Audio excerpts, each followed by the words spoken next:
government has decided that in the present state of international tension, you should be told how best to protect yourselves from the dangerous effects of nuclear attack.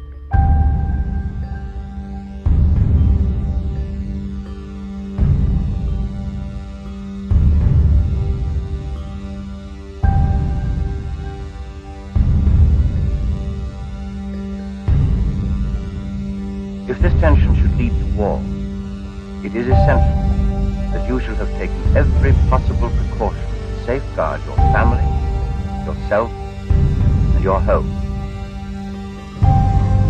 This film will show what are the dangers to expect and the best